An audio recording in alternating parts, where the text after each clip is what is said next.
Roger Fernandes on a line, and thank you for calling in tonight. How are you? I'm doing well, thanks. How are you? I'm doing good too. Thank you so much. I know that you're busy, and I'll give you a chance to introduce yourself, and then I know we have an event that's coming up where the Voice of the Ancestors, and I'd love to hear a lot more about it. So thank you again. All right.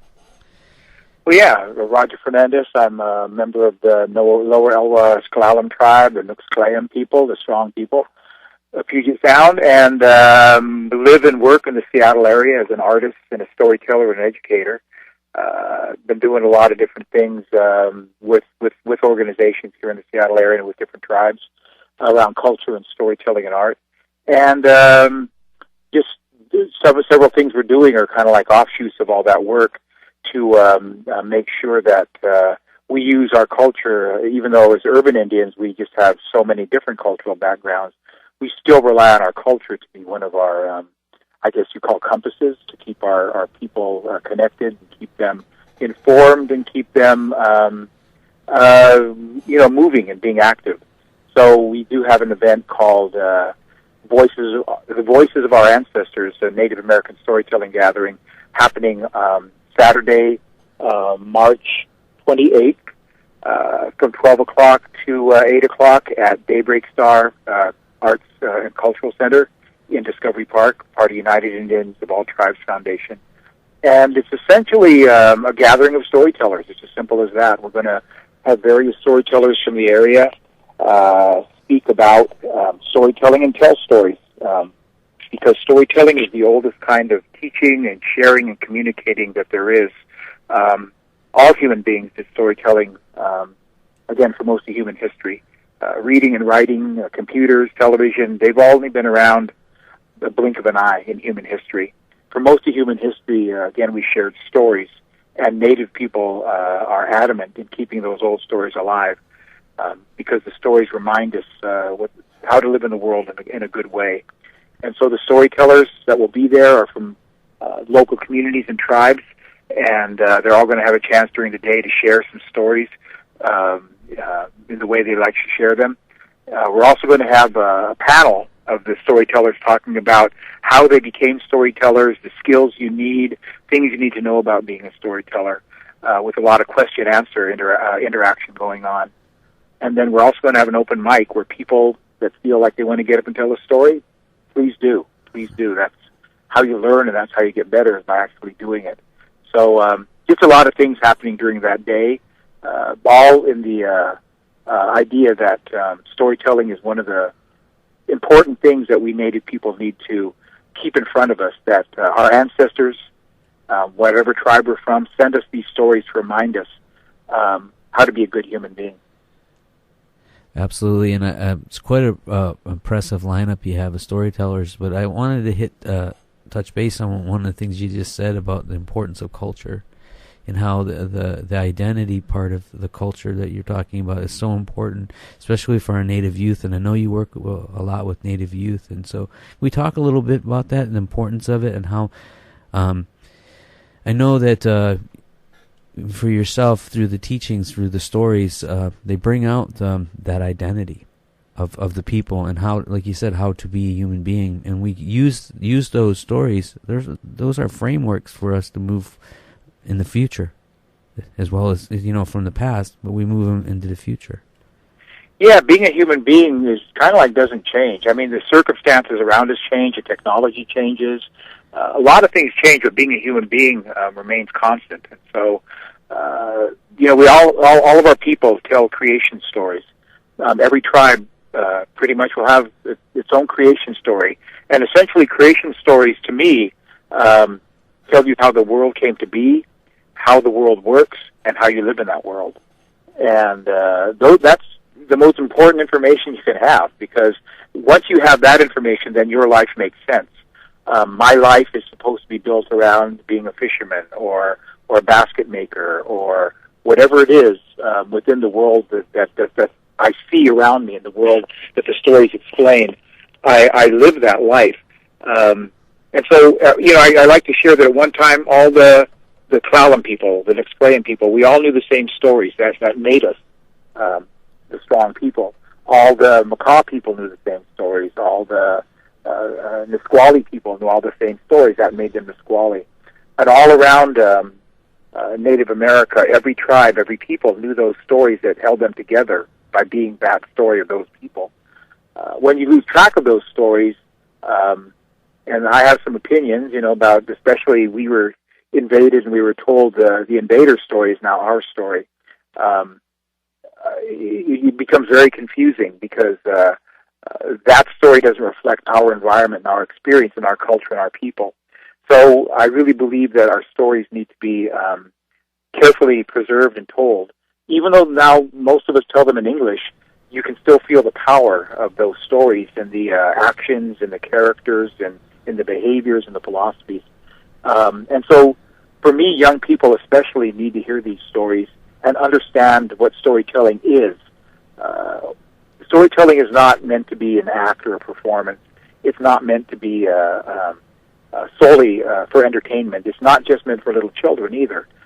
Nowadays, when I get a request, people often say, well, we can have them come to our event and we'll have you speak to the children. And it's like, well, it's not just for children.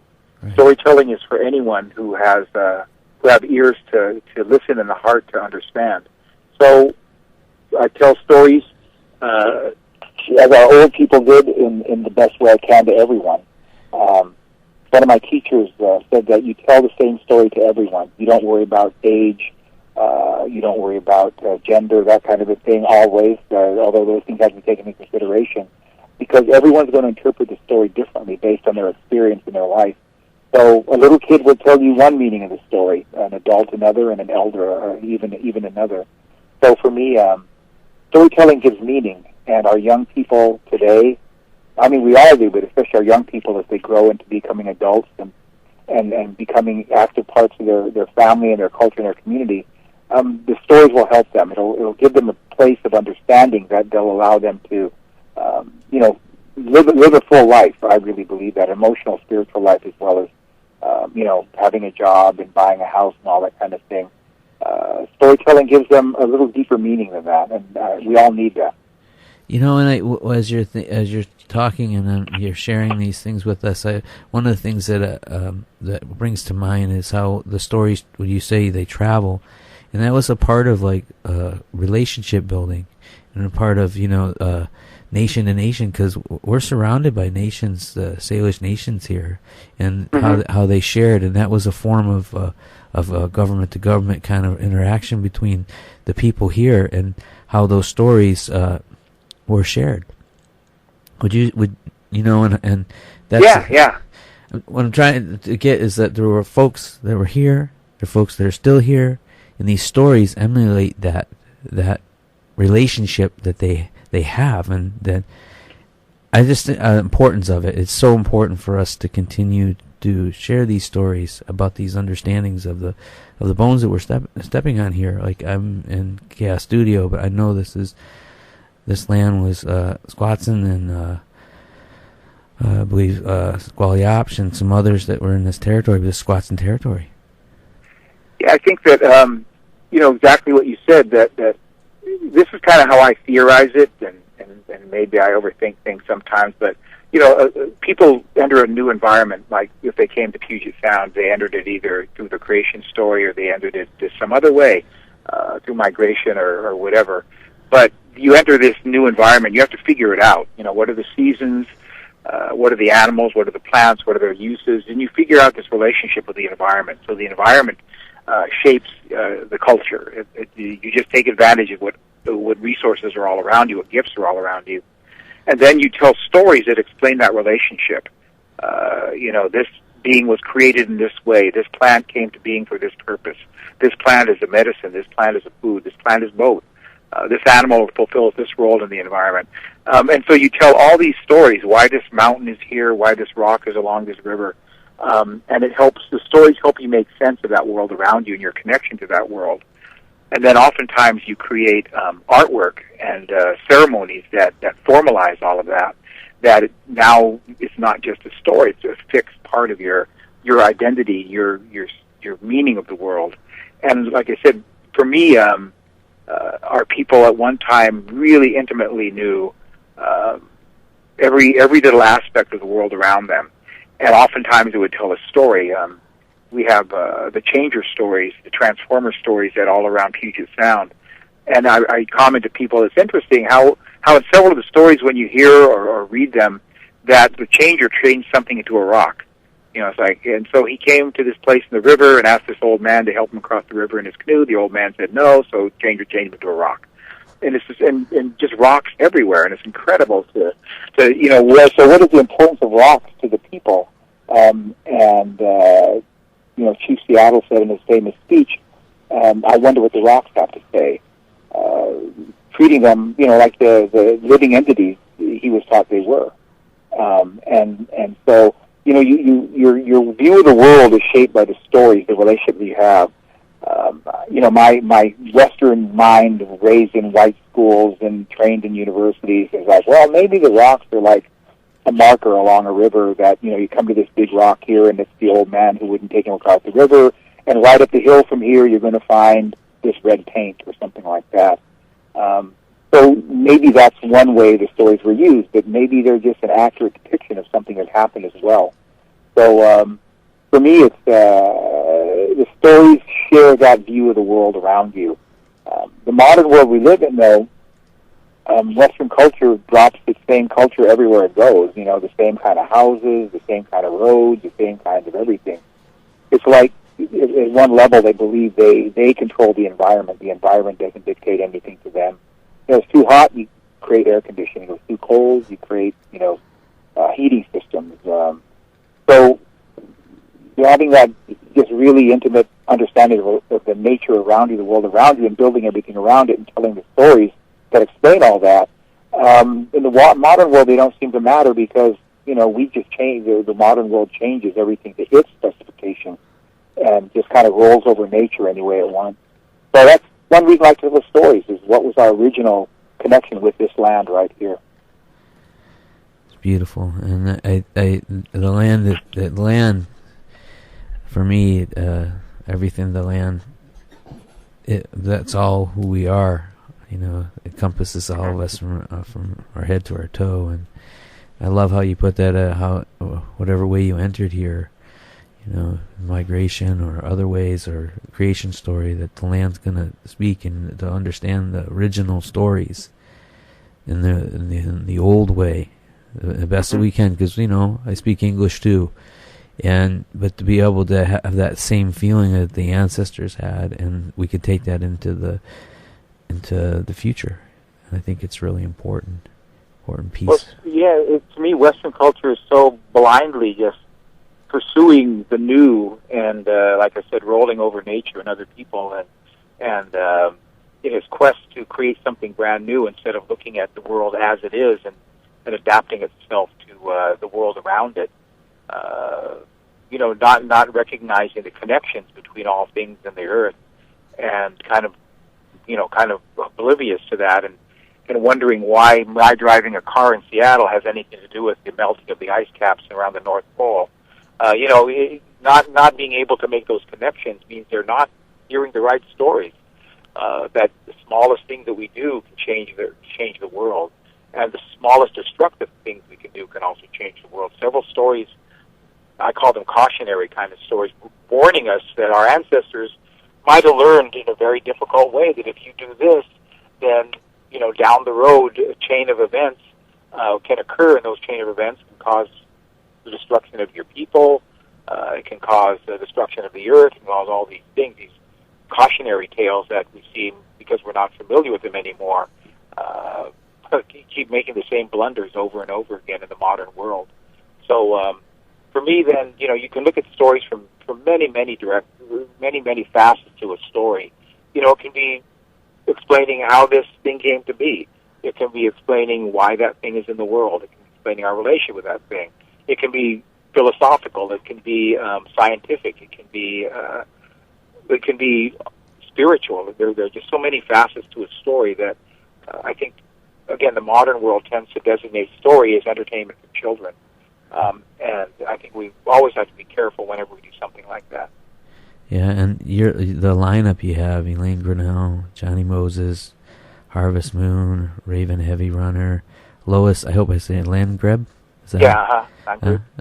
Gene Tagabon and Toby Joseph. And we're even going to add a couple more. I mean, there's so many storytellers in this area that need to be heard. Their stories need to be shared, and they're all more than happy to share the stories and more than happy to encourage other people to learn the stories, to pass them on. We're looking at a young Tlingit woman. Her name is Jessica Dominy. I worked with her when she was a young woman. She went off to college. She's come back, and oh my goodness, she's a very strong storyteller, and I definitely want to put her on the roster. We have Tammy Woodrich Cooper from up in Nooksack. Very, very powerful storyteller. Both she and Lois use a lot of traditional language in the storytelling, which is a really powerful way of helping people hear the language being spoken and used, and hopefully is part of that whole language resurgence that's going on in a lot of the tribes here. So we know I just feel, oh my gosh, I might leave somebody out, and so we're just going to try to be as inclusive as possible, and also get the audience standing up and telling stories too. Again, the way to learn storytelling is by doing it, and we want to really give people a chance to do that at this event as well. Yeah, prepare to laugh, everybody. It sounds like they've got some pretty cool folks that tell great stories, and I know that when I've sat in on some of the stories, I mean, they're very serious, but the way that the folks tell them, like Elaine has this cute little way of saying things and just makes me laugh, and you know, I appreciate storytellers because it is an art form that's amazing, and that for myself, when I love to hear the stories and sit and listen, and because they really do show you how to behave, and they also show you that we have a sense of humor, and we laugh, and because a lot of times some of these subjects are very tough, like you were saying, because the colonial part of Indigenous history is not very nice. And so to be able to bring these out and portray them in that way and be able to laugh at it, that's powerful to me. Shows the people are very powerful. Yeah, and sometimes people will ask for something literal. You know, they in good intention say, well, you know, various times, can you come and talk about bullying to our school and do some storytelling that relates to bullying? And it's like, well, I can be literal, and I can tell you a couple stories about bullying that you can interpret, you know, in the story. But there's also the whole metaphorical aspect of storytelling, that I might tell a story that on the face of it doesn't seem to have anything to do with bullying until you kind of reinterpret what bullying really is. Could it be lack of power in the world? Could it be lack of empathy in the world? You know, what is it really? Not looking at the act itself, but the deeper meaning of the act. And then you can find a wealth of stories that have to do with that. So one thing I like to share with people, because it helps me understand better, is that, you know, a long time ago, if you had a problem in your life, you would go to the elders in your village, and you would sit down with them, and you would talk with them about your problem, and you would explain your problem and your concerns. And when you were done talking about your problem, they would usually say to you, let me tell you a story. And then they would tell you a story that really wasn't about your problem, or it didn't seem to be about your problem. They would want you to make that connection between what happened in this story and what's going on in your life. And if you pondered it and thought about it and prayed upon it, reflected, at one point you would find your own meaning in that. This is why they shared that story with me. The best analogy I can use is when many people, they'll even tell you, I had the weirdest dream the other night. You can tell that they knew the dream was speaking to them, but they couldn't figure it out. And I say the stories are the same way. They're speaking to you, but your logical, you know, cognitive mind can't quite figure it out. Another part of you can figure it out, but your brain, which becomes obsessive, you know, wants to know, well, what does that mean? What's this dream exactly about? What is that, you know, what's happening here? Some other part of you is going to sort that out and make sense of it. And I say, so the stories are like those dreams. You know, they're speaking to you in a language that is really hard to sometimes give words to, but you'll figure it out eventually. So I think that connection with dreams and stories is really powerful. And I like to pursue that as much as possible in the work that I do.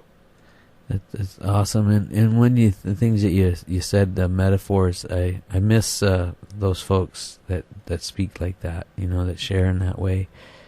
Because there's not many of them left. And being able to go to the elders and chat like that. And it's another one of those things that the Western society, for myself, I can just speak from my own opinion, is missing out. And we don't get the ability to be able to think about what was just shared with you. We're in a society. I don't want to generalize either, where most people want it on a silver platter, like you said. They want you to give it the literal meaning. Well, you have to think about it. You have to pray on it. I love that you said you had to pray on it. You had to sit with it, and think about those metaphors over and over, what they mean, and how you can put that into your situation or the situation that you're thinking about. I think it's really important, and it's something that we all miss out on if we don't really look at it that way. And I appreciate you sharing that with us. Yeah, sometimes you go so far that it's hard to explain what you find in the story. Every story can be interpreted by. If I told the story to a group of 20 people, I could get 20 different interpretations of what that story means, which is a really good thing, because that means there's a very diverse life experience in that group, and they all have something to say about what that story means to them. Very seldom do I try to force my view of the story through, because as a storyteller, I was taught your job is to tell the story and then sit down. The audience knows they're supposed to figure it out. They're supposed to reflect upon it. They're supposed to learn from it. But the more I did it and the more I worked with people, the more I realized people didn't understand that expectation, that they were supposed to take this story and hear it a few more times and then find their own meaning to that story. I did a presentation once in McNeil Prison a couple, 3-4 years ago, and what I just explained to you about how you find your own meaning and the story will reveal itself to you if you hear it enough times and you ponder and pray and reflect. And this guy came up afterwards and says, "You know what? I've never heard anyone say it that way." He said, "My elders would tell me stories, and I'd tell them, well, tell me, what does this story mean?" And they would tell me, "No, you have to figure it out." And I say, "Well, why do I have to figure it out? You're the storyteller. You know what it means. Tell me what it means."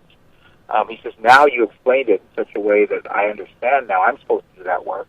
And that was comforting to me, that he was seeing it. Okay, I get it now, that I hear the story. Now it's my job to figure it out.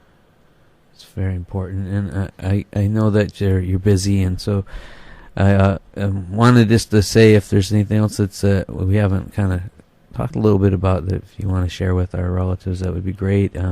I do want them to know that the Voices of Our Ancestors is on Saturday, March 28th, from 12 to 8 p.m. at Daybreak Star Cultural Center at Discovery Park, Seattle. Actually, I found out, is today the anniversary of that?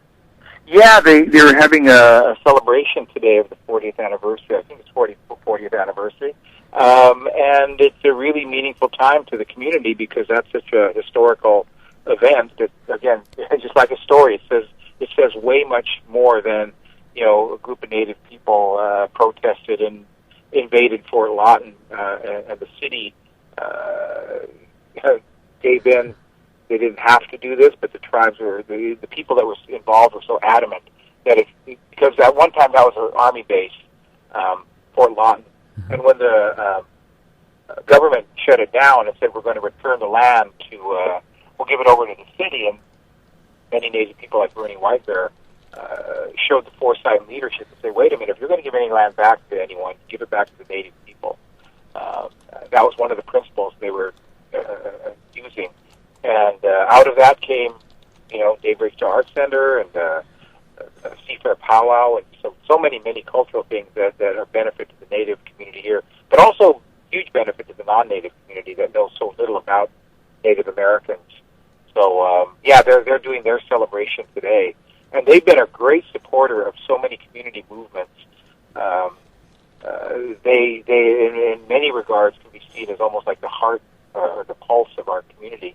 We're doing one other event I want to mention real quickly. Sure. It's called Red Talks, which is looking at the Saddle Indian community and saying, we have a lot of talented, just intelligent, experienced, wise people in our community, but we don't oftentimes have a chance to get to know each other at that level. We might see each other at meetings and gatherings and events, but, how often do I get to know really what this person is all about unless they're a friend, a close friend? So we said, well, let's create an opportunity for Native people in our community to stand up and share some of their knowledge, their wisdom, their experience, their philosophy, give them the floor for 20 to 30 minutes. And so the first one we did, we had people in the community. One person stood up and talked about foster care, Native children foster care. Another one stood up and talked about traditional food. Another one stood up and talked about traditional language. So we want to keep this going. I guess you could call it a community building activity. But essentially, it's for us to hear from the voices of our own community members things we should know about, like the ones that are going to be on this one that's going to be held March 18th, Wednesday, March 18th at Daybreak Star from 6 to 9. One is going to speak about health and cancer and Native Americans. It's his field of expertise. And another one's going to talk about creative art and resistance, how Native artists in their art, poetry, or writing will integrate the resistance our Native people have had for over 500 years. So we try to pick, interesting topics and bring up people that have something really important to share, because one of my teachers from Skokomish said we need each other.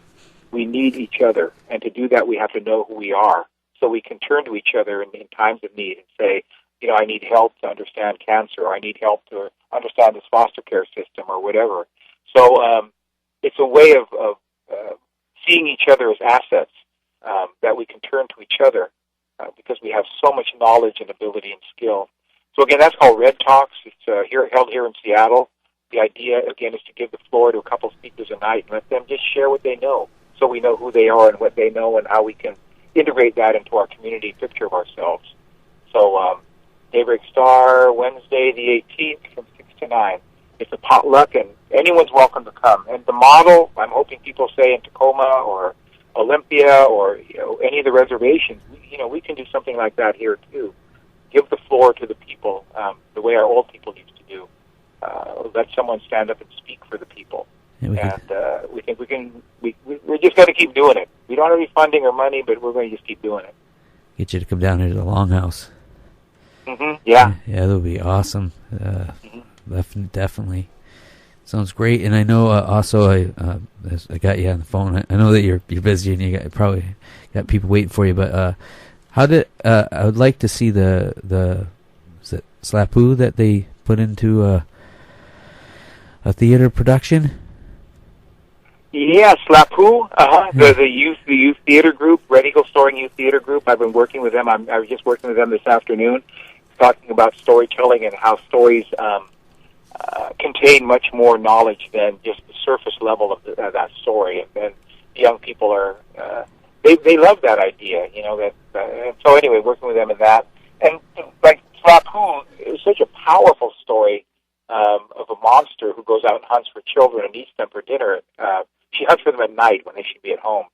So, one level is a cautionary story, stay home and don't go out at night, because in the real world that our ancestors lived in, there were mountain lions and all kinds of things that would be looking for little children of the woods. And there were monsters in the woods. So that might be one level of the story. The way I interpret the monster stories is a monster is a terrible problem that occurs in your life that you don't know what to do about. And if you don't do anything, it can destroy you. And so cancer could be a monster. The way I look at it, cancer is a monster. Right. And so can the story of Slapu, how a little girl confronted the monster and overcame the monster, could that help us as we look at the issue of cancer? And so working with some Native people and some people who their focus is cancer control and treatment and aftercare, they said, yeah, that's a good way to describe it. It's metaphorical. Cancer is a monster. So let's look at the monster stories. So Slapu is one of the best to do that, because some of the outcomes what does little girl do in the story that helps her overcome the monster? And can they help us as we confront a monster like cancer? And in the analyzation of the story, it makes it very clear, some of the things she does, like ask for help or work together with other people or use your brain. I mean, those things she does in the story, they would be really practical approaches to dealing with something like cancer. Yeah, that's awesome, and congratulations on that, and thanks for sharing with us this last half an hour, and I really appreciate that. And folks, again, it's March 28th, and it's from 12 to 8. It's free, so we're not charging any admission. So we want to get many people there as possible. We also want to have a way of getting people up, and if they want to share a story, either from their life or a traditional story that they know, or even a story they've created, we want to give them a chance to do that as well. This is the first. We did one about 5 or 6 years ago at Daybreak Star. We decided we should do it again. Of course, the way modern life is, it might take a few years, but we'll get around to it. So we got around to it again. And we did receive a grant from the Northwest Indian Storytellers Association in Oregon to pay for some of the expenses we're running into.